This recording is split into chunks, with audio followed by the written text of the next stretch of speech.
Halo semua, perkenalkan nama saya Vivi dan selamat datang di channel ini. Jadi di video ini saya akan memperkenalkan novel yang saya tulis yang berjudul Dua Jiwa Satu Misi. Jadi cerita ini tentang Fiona, seorang mahasiswa dari Indonesia yang baru saja menyelesaikan pendidikannya dan kembali ke negara asalnya. Dan bertemu dengan pria yang misterius di warung kopi kecil di tengah-tengah hujan. Di chapter pertama ini, kita akan melihat gimana kehidupan Fiona berubah saat bertemu Dylan. Jadi, dia ini orang yang akan mengubah cara dia melihat dunia. Jadi, kalau kalian penasaran, yuk simak. Dan jangan lupa subscribe untuk tidak ketinggalan kelanjutan ceritanya.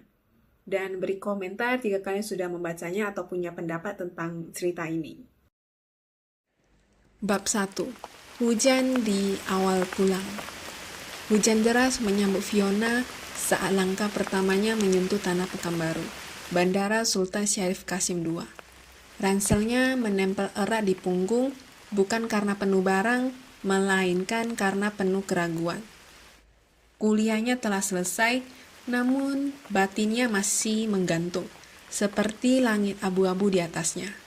Ia kembali bukan sebagai pemenang, bukan juga pecundang. Hanya seseorang yang belum tahu harus berdiri di mana. Di matanya, pulang terasa asing dan pergi terasa terlalu mahal. Jakarta memanggil, tawaran pekerjaan bergengsi, gaji 2 dikit, perusahaan besar Tiongkok. Tapi setiap kali ia membuka email penawaran itu, hatinya justru sunyi.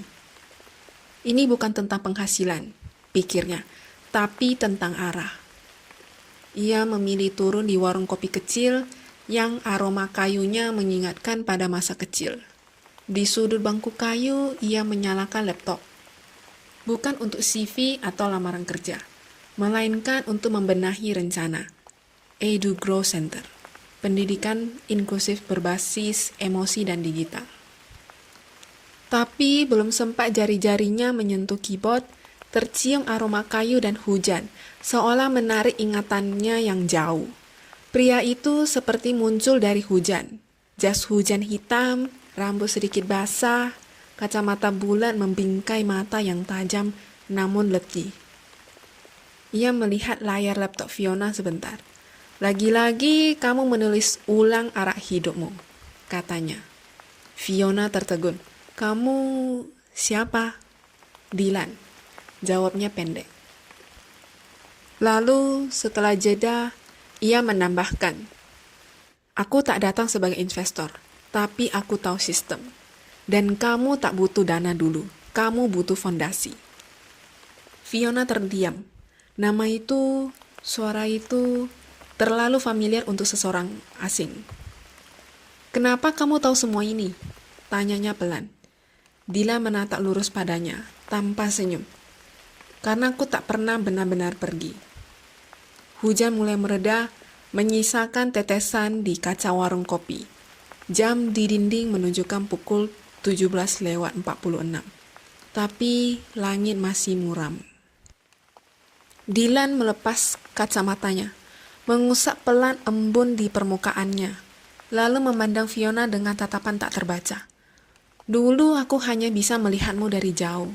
Sekarang kau di hadapanku, tapi tetap jauh. Fiona menarik nafas, mencoba menyusun ingatan. Pria ini bukan sekadar kenalan. Ada sesuatu di balik sosok matanya. Terlalu tenang untuk orang asing, terlalu dalam untuk dilupakan. Selama ini, kamu di mana? Tanyanya nyaris berbisik. Ada, tapi tak terlihat. Jawab Dylan, suaranya datar tapi jujur. Menjaga dari balik layar, sama seperti aku membantumu menolak tawaran Jakarta, tanpa kamu tahu. Fiona menegang. Itu kamu? Dylan hanya mengangguk pelan. Kamu layak membangun sesuatu milikmu sendiri, bukan jadi alat orang lain. Seketika, layar laptop berbunyi. Email baru masuk. Bukan dari perusahaan di Jakarta, tapi persetujuan proposal awal Edu Growth Center. Dylan menatapnya. Sudah saatnya kamu berhenti menunggu izin dari dunia.